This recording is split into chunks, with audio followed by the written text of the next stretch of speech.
बिस्मिल्लाहिर्रहमानिर्रहीम। अल्लाह तबारक व तआला ने कुरान मजीद में इरशाद फरमाया, और जिना के करीब भी मत जाओ। जिना करने वाला शख्स अगर गैर शादीशुदा है तो इसकी सजा 100 कोड़े हैं, और अगर शादीशुदा है तो इसकी सजा संसार किया जाना है। नाजरीन, अगर हकीकत हाल पर गौर किया जाए तो ज़िना के इब्तिदा इसी वक्त ही शुरू हो गई थी जब काबील अपनी बहन को लेकर वहां से रुखसत हुआ था और अपनी बहन अकलीमा के साथ नाजायज रस्म रिवाज कायम करके इसने अपनी आलो औलाद पैदा की थी। नाजरीन मोहतरम, क्या आप जानते हैं कि इस कायनात के अंदर सबसे पहले कौन से बदबख्त शख्स ने ज़िना की इब्तिदा की थी? नाजरीन, आज की इस वीडियो के अंदर हम आपको इसके बारे में बताएंगे। लिहाजा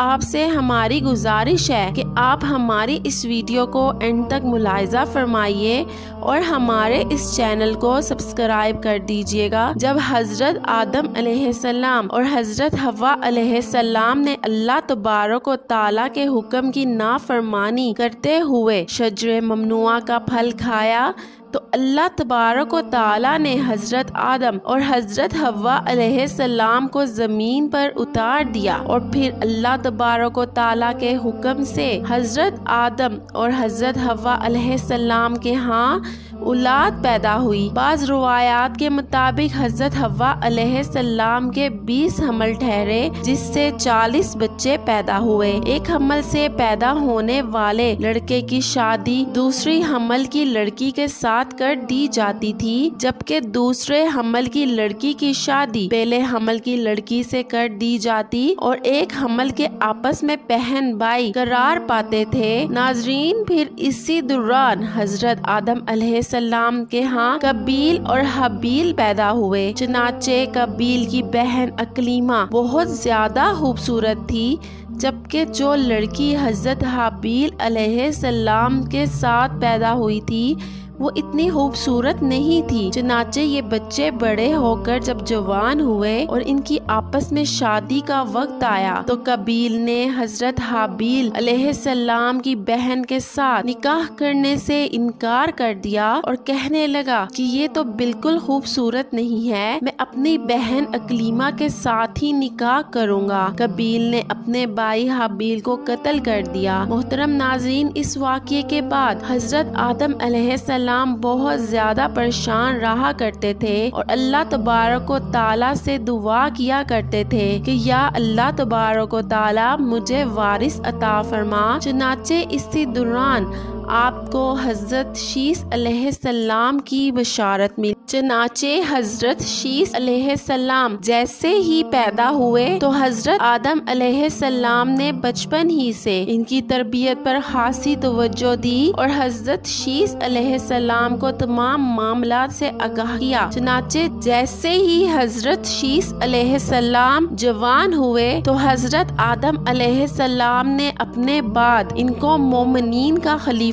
मुकर्रर किया और इन्हें इस बात का हुक्म दिया कि वो अपने भाई कबील और इनकी औलाद से दूर रहें। फिर इसके बाद हजरत आदम अलैहिस्सलाम का वसाल का वक्त करीब आया तो हजरत आदम अलैहिस्सलाम यही वसीयतें करते हुए इस दुनिया से कूच फरमा गए। इसके कुछ अरसे के बाद आपकी वालदा हजरत हव्वा अलैहिस्सलाम का भी इस दुनिया से इंतकाल हो गया। नाजरीन, इस वाक़ये के बाद ज़िना की इब्तिदा हुई। इसके बारे में बनी इसराइल की किताब के अंदर हमें ये मिलता है कि कबील और इसकी आलो औलाद एक वादी के अंदर रहा करते थे। चनाचे एक दिन शैतान इनके पास एक गुलाम की सूरत में आया और उजरत पर काम करने लगा। चनाचे थोड़ा ही अरसा गुजरने के बाद अचानक वो गुलाम अजीबो गरीब काम करने लगा और तरह तरह के और नए नए लिबास तैयार करने लगा और इन लोगों को गाने बाजे के आलात भी बनाकर दिखाने लगा। لگا اور ان کو ایسی آوازیں سنائی جو انہوں نے آج سے پہلے کبھی نہ سنی تھی۔ چنانچہ وہ لوگ جو پہلے ہی حق سے دور تھے اور فاسق و فجور کے اندر مبتلا تھے، اور انہوں نے اپنا ایک دن عید کا مقرر کیا جس کے اندر ان کی تمام عورتیں برہنہ لباس پہن کر زمانہ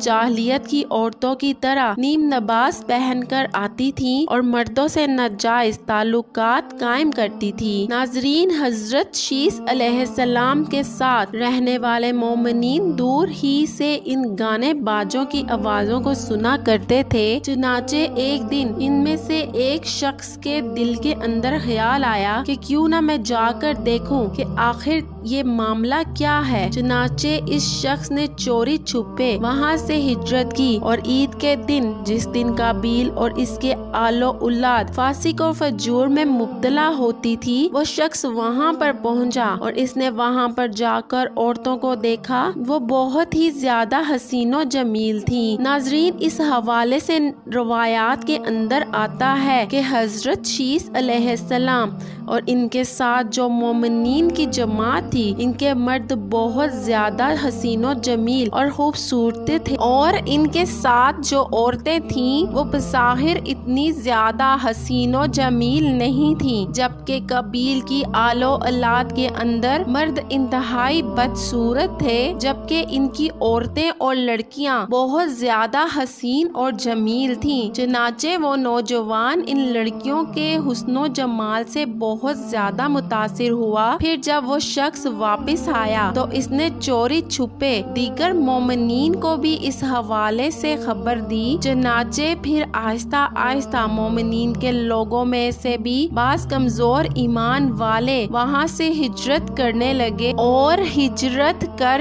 کے قبیل کی اولاد کے اندر جا کر وہاں پر ان کی عورتوں کے فتنے کے اندر مبتلا ہو گئے اور یوں فسق و فجور کرنے لگے اور آپس کے اندر زنا کاریاں کرنے لگے، جس سے زنا جیسے کبیرہ گناہ کی ابتدا ہوئی۔ محترم ناظرین، روایات کے اندر آتا ہے کہ حضرت شیس علیہ السلام کے ساتھ رہنے والے مومنین کی تعداد بہت کم ہو گئی تھی، جبکہ قبیل کا گروہ بہت زیادہ طاقتور ہو چکا تھا۔ چنانچہ وہ اپنی بستیوں کے اندر بھی فتنہ و فساد پھیلاتے اور اپنی بستیوں سے باہر نکل کر حضرت شیس علیہ السلام کے ساتھ رہنے والے مومنین کو بھی قتل کرتے اور ان کو طرح طرح کی تکلیفیں دیا کرتے تھے۔ ناظرین، یہ تمام روایات بنی اسرائیل سے لی گئی ہیں، جس کے بارے میں حضور اکرم صلی اللہ علیہ وآلہ وسلم نے ارشاد فرمایا کہ جب تم بنی اسرائیل کی روایات میں سے کوئی روایت سنو تو نہ اس کی تصدیق کرو نہ اس کی تکذیب کرو، بلکہ یہ کہو کہ جو کچھ اللہ تبارک و تعالیٰ نے نازل کیا